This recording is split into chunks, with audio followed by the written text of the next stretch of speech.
Tem uma música que diz assim, né? Um sentimento me ronda, não é isso? Começa assim, né?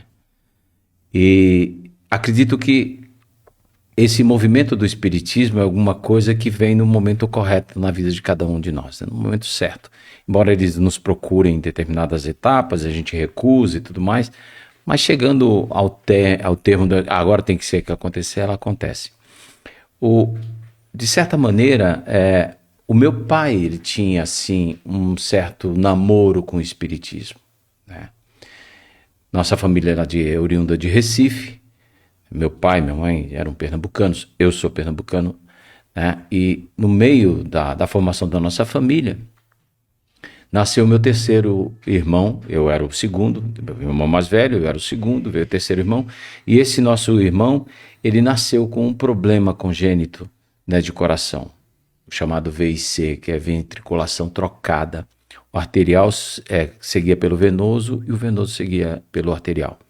Algum tempo atrás parece que isso era chamado o bebê azul, né? Então Sim, já tinha ouvi uma falar. cor meio assim rosácea, azulácea, né? E as tentativas de tratamento lá em Recife ainda eram muito poucas, e na década de 60, né, no começo da década de 60, a exploração da parte cardíaca ainda era uma novidade muito grande na medicina. Então, eles souberam que aqui em São Paulo já existia um centro clínico, que era através do Hospital das Clínicas, uma equipe chefiada pelo Dr. Zerbini, que já fazia cirurgias cardíacas. Então, uma das alternativas de curar, né, de buscar a saúde do meu irmão, foi trazê-lo para São Paulo ainda pequeno. Ele veio para aqui e veio a família toda junto, né? Não tinha como ficar separado. Meu pai veio também, veio trabalhar aqui. E vamos tratar dele. E a partir dali foi feita uma série de exames, né? O caso dele era bastante complicado, fizeram uma série de cateterismo nele e falaram ainda é muito cedo para poder chegar a um diagnóstico de que nós podemos dizer que ele é operável. Tá? E nesse ínterim, meu pai arrumou um emprego. Ele trabalhava na parte de venda de cereais, né? Numa época muito complicada, que era da década de 60, lá no meio de 65, 66 aproximadamente. E tudo estava muito complicado em termos de regime militar no Brasil e tudo mais. E ele frequentando a zona cerealista, né? O pessoal ele fazia amizade e tudo mais, e comentando com uma pessoa, porque ele tinha vindo aqui para São Paulo. Ele falou: eu tenho um filho que tem tal problema, assim, assim, assado. E aí esse cidadão falou assim: olha, se você não se opor, eu sou espírita, né? Você me deu o nome e o endereço, né, do seu filho, que nós vamos fazer uma cirurgia espiritual para ele, se você permitir. E a partir dali, né, marcou-se um dia, falou: então no dia tal, tal hora, à noite, vocês coloquem ele numa cama, num lençol branco, com água do lado, né? E fiquem em prece na sala. Então, ficamos eu, meu pai, minha mãe e meu irmão, né? Nós não éramos crianças. E aí, nós ficamos na sala um determinado período, era marcado, por exemplo, das 8 até as 9 da noite, aproximadamente. Nesse vai e vem, o meu irmão mais velho sai da sala, nós estamos e vai até o quarto, né? Vai, porque ele quer dormir e tudo mais, e quando ele entra no quarto, ele volta e a minha mãe pergunta: o que que houve? O moço que estava lá dentro mandou eu voltar e fazer silêncio porque Luciano tinha acabado de ser operado e precisava descansar. Então, naquele momento, né, aguçou-se mais ainda o interesse do meu pai, e meu pai começou a mergulhar nesse mundo. Mas sempre ele, não levando a família, absolutamente. Minha mãe era de formação católica, né? E até o desencarne dela sempre foi grande frequentadora da igreja católica, fazia parte do grupo dos Servos de Maria e tudo mais, né? E aí a nossa vida foi transcorrendo, fui me desenvolvendo, né? Entrando na puberdade e tudo mais, trabalhando no comércio com meu pai, a gente levando a vida da escola, aquele ritmo normal, até que, né? Diz que a gente cresce, vai perdendo um pouco a razão das coisas, casa, né? Aí casando, brincadeira, ela está aqui presente, mas ela sabe que eu faço isso de bom humor, né? Então, casei, nós estávamos há pouco tempo casados, e aí começou a passar na TV um programa que era intitulado Terceira Visão. Eu acho que não é da sua época, você ainda estava talvez planejando para você voltar para cá. Né? E era feita pelo Augusto César Vanucci, e ele levava alguns médiums para poder fazer a apresentação lá. Então, ele levou o Gasparetto, né, que fazia aquelas pinturas mediúnicas fantásticas, uns trabalhos muito, muito interessantes, né, que nos chamava a atenção. Depois levou o Edson Queiroz, que incorporava o Dr. Fritz, levou uma série de palestrantes, até que um dia nós estávamos nos preparando para sair e começou a passar o programa. Eu não queria sair antes de ver o programa. E ele levou a Dona Aparecida do Hospital do Fogo Selvagem, lá de Uberaba. E quando eu vi a reportagem do Hospital do Fogo Selvagem, o drama que aquelas pessoas passavam e os esforços que a Dona Aparecida fazia para manter a obra dela viva, para socorrer as pessoas em necessidade, eu me emocionei demasiadamente, assim. E assim, eu me vi em prantos e falei, eu preciso fazer alguma coisa por alguém. Não é possível. Eu tenho que sair desse meu estado crítico de ver somente as coisas erradas da vida e eu tenho que fazer alguma coisa. E aí, naquela noite, quando nós voltamos, eu tive um sonho em que um senhor de barbas brancas, né, que eu até achava que era meu pai, mas depois fiquei sabendo que não era meu pai, ele falava assim para mim, por que você não vem trabalhar aonde eu trabalho?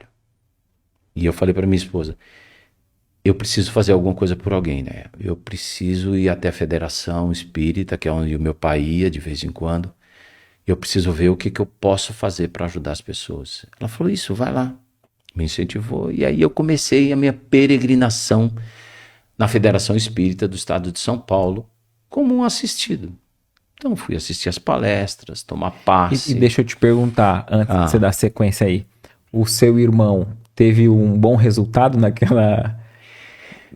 Foi uma coisa bem lembrado, né? Eu ia passar um ponto interessante, porque aí na sequência, né?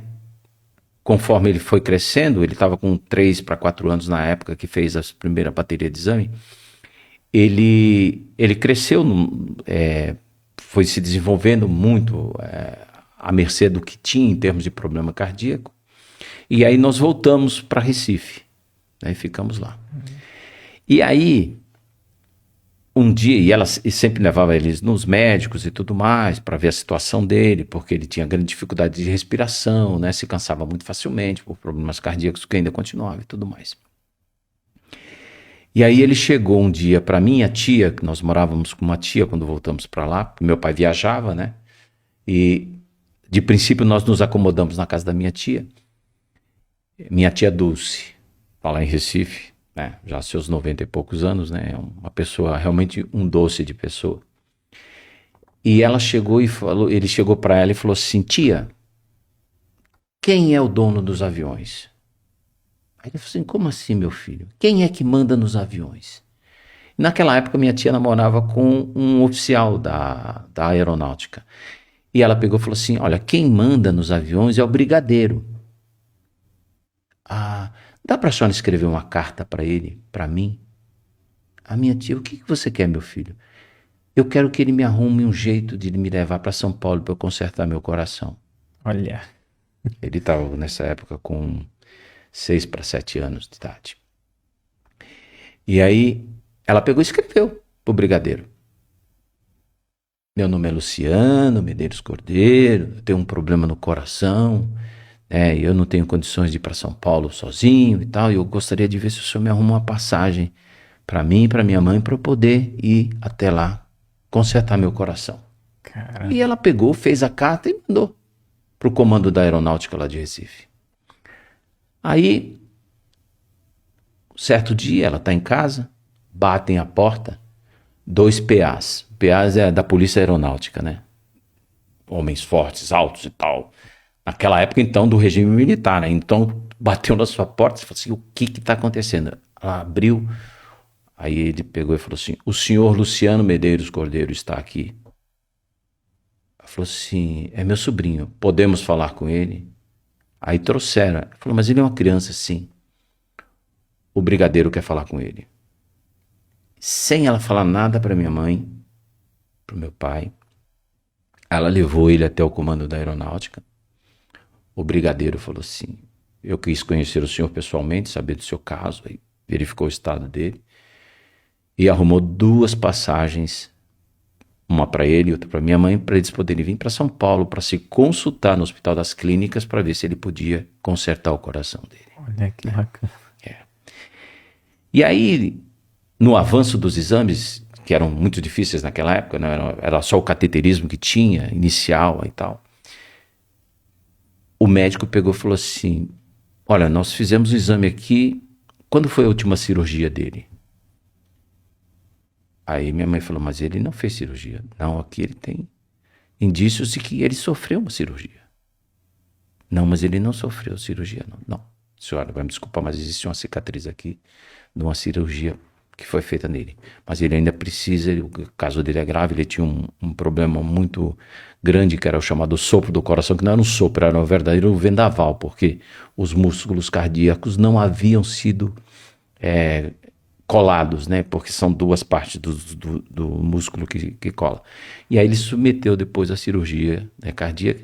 Depois dessa cirurgia ele viveu até os 19 anos, né? Dentro das condições possíveis de vida. Foi para a escola, trabalhava com a gente e tudo mais. Mas até que a contagem se deu por suficiente, né? Então é um detalhe importante que você chamou a atenção. Obrigado por você ter lembrado. Sim, né? Perfeito. O que você achou desse corte? Coloca aqui nos comentários a sua opinião sobre esse tema. Para ver o episódio completo, é só pesquisar Recomeçar Podcast Espírita. E caso tenha ficado alguma dúvida sobre a doutrina espírita, é perfeitamente normal. Procure ler as obras de Allan Kardec.